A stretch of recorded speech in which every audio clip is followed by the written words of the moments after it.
Basketball has really consumed my life for a year, so I feel like it'll be good for me to kind of reflect back on everything that's happened. Like, I feel like I didn't even have time to really reflect on my college career because it ended so fast. I feel like taking some time to myself and really enjoying that and reflect. There's no place for it, and we've been professional throughout the whole entire thing, but I've never been called the things that I've been called on social media, and there's no... Alyssa Thomas spoke out over Caitlin Clark's decision to take a hiatus from basketball until April. While the insult she got from Caitlin Clark admirers Ryan Rua, it will be more than 200 days before we see Caitlin Clark play basketball again during the offseason. Allow me to publicly thank the Indiana Fever for putting up such a great fight tonight and for battling back again and again and again all season long. Let me thank Caitlin Clark and Aaliyah Boston and Kelsey Mitchell and all the rest for refusing to say die, refusing to lose, fighting back again and again and again, and playing at a much higher level than they should be at this stage and age. Was I ever entered? It should come as no surprise that Caitlin Clark was tackled to the ground during her most recent game, and naturally, no foul was called. Could someone please clarify that it wasn't a foul? Oh, I see now that it was on Caitlin Clark. That this group accomplished that, a lot of people probably didn't think was possible, one, to start the season, and two, after the start we had to the season. So, yeah, it'll definitely be probably a little weird for me over the course of the first couple weeks, and then I'm sure I'll get bored and pick up a basketball again. So, despite being a part of her team's victory, Alyssa Thomas was not pleased after the game. Was angry with the way fans treat her throughout the game, notably calling out Fever fans, yet when she got tackled by Angel Reese a while back, she had nothing to say. But when it's Caitlin, it's a different situation. Fans that are going to degrade us and call us names. I mean, we already see what's happening in the world and what we have to deal with in that aspect. And, we come to play basketball for our job and it's fun, but we don't want to go to work every day and have social media blown up over things like that. It's uncalled for, and something needs to be done, whether it's, them checking their fans or this league checking. There's no time for it. What changes did Caitlin Clark's choice to take a vacation following her successful WNBA season mark in her career? What does it mean for women's basketball's future?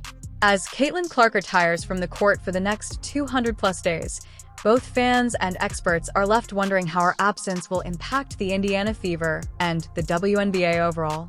What does Caitlin's choice to put rest over playing 3v3 basketball or abroad indicate about her professional approach? But what does this signify for the WNBA's future viewership and the overall effect on women's sports? Caitlin has given herself a well-earned vacation, a decision that surprised some but makes perfect sense considering her demanding career. Caitlin Clark played for nearly the whole NBA season this season. Over the course of 324 days, Caitlin Clark participated in 81 games and played 2,850 minutes. Has 761 points, breaking the record once held by Simone Augustus. However, there is a caveat.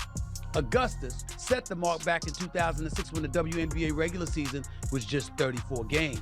Clark broke the record in 39. Let's begin by discussing Caitlin's most recent game, which was a playoff game rather than just a regular season encounter. The odds were stacked against the Fever in a game where everything was on the line and the pressure was at its highest. However, Caitlin showed up in her usual fashion and gave a performance that demonstrated why she has become such a talked-about player. She scored an incredible 25 points and disheveled out 9 assists, but it was obvious to those who watched closely that she could have had even more assists repeatedly, teammates with perfect passes only to observe how they failed to make simple layups. This wasn't just bad luck. Caitlin's capacity for playmaking was evident. She was making the game simpler for everyone around her by setting up opportunities and placing her teammates in the perfect positions. But the shots simply weren't dropping. Myself, I'm a tough grader. I feel like I had a solid year, but for me, the fun part is, I feel like I'm just scratching the surface, and I'm one that's nitpicking every single thing I do, and I know I want to help this franchise get even better, help my teammates get even better, be better for my teammates. And I know there's a lot of room for me to continue to improve. So that's what excites me the most. I feel like I can continue to get a lot better. And before we know it, I'm sure we'll all be back here. Caitlin wasn't the only player under pressure throughout that game. A squad that had struggled in some areas of the season and faced the Connecticut Sun squad, who were well-rounded and playoff experienced, but Caitlin wasn't one to back down from a challenge. From the first tip, she attacked the basket, took her shots with assurance, and made sure she gave her team the best chance to win.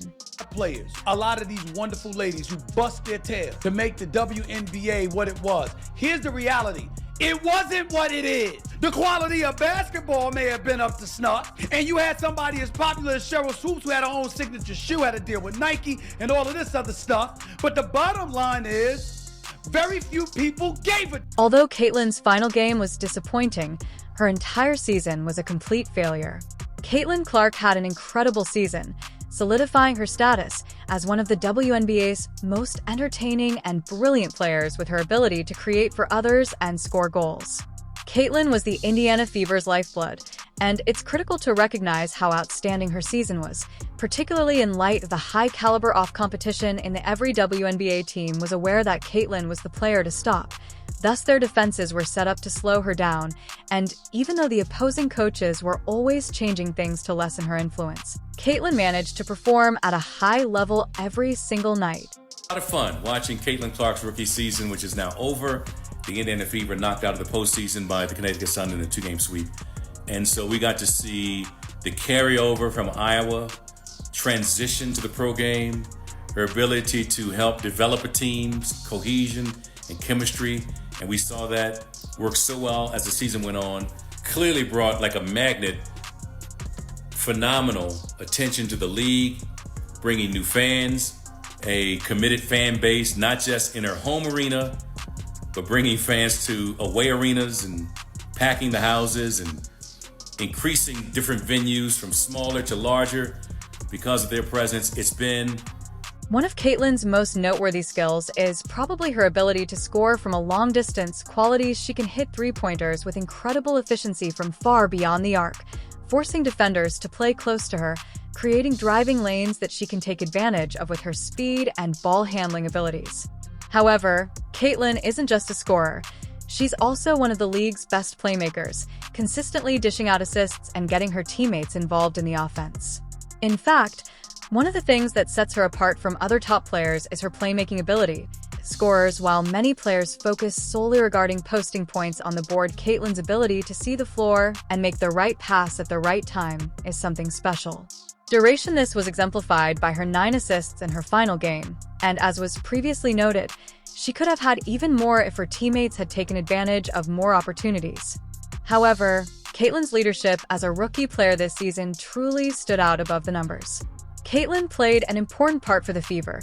She became the player her teammates looked to when things got tight, whether it was making a crucial defensive play or making a huge shot in the closing minutes. Caitlin was always there when her team most required her. Her on-court talent and leadership qualities made her one of the key figures in his year's WNBA. Really just the fans, her fans, the Iowa fans, now the Indiana fans that are like, they ride for her. And I respect that respectfully, but sometimes it's very disrespectful.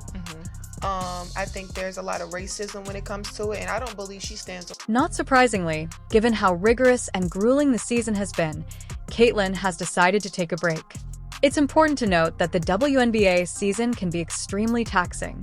Many WNBA players opt to play overseas during the offseason in order to stay in shape and earn extra money. But Caitlin has chosen to forego playing overseas and instead take a break, especially for players who take on as much responsibility as Caitlin does. Playing overseas would be intriguing, but it also means continuing the same. Caitlin's rigorous schedule and limited recuperation time combined with the season's physical and mental toll convinced her that rest was the best course of action. Caitlin Clark be a good pro? Absolutely. Will Caitlin Clark come into the WNBA and do what she's doing right now immediately? Absolutely not. Not gonna happen. Okay. Caitlin chose not to play in addition to missing the foreign game. Although 3v3 basketball, a variation of the game that has been gaining popularity, requires players to be quick on both the offensive and defensive ends. Although it might have been an enjoyable way to keep in shape, Caitlin knew that her body needed more than just a break from full-court basketball. She needed a full recovery so that she could return to the game stronger the following season. Caitlin's choice to rest is a mature one, especially for someone so young. Many players feel the pressure to keep playing, whether it's to stay in peak physical shape or to keep their spot in the league. But Caitlin knows that taking care of her body now will pay off later. By taking time to relax, she's allowing herself the chance to recover both mentally and physically, and making sure she's prepared to play at her peak when the WNBA season starts. Fourth in betting odds on being MVP of the WNBA. These people are so disrespectful and so unknowledgeable and so stupid that it gives women's basketball a bad. One of Caitlin Clark's ongoing annoyances during the season was the dearth of calls she got from Caitlin frequently found herself on the wrong end of no calls from the referees, whether it was driving to the basket and absorbing contact or getting bumped on the perimeter. This was especially annoying because, as one of the league's best players, Caitlin expected to be treated with the same respect as her peers.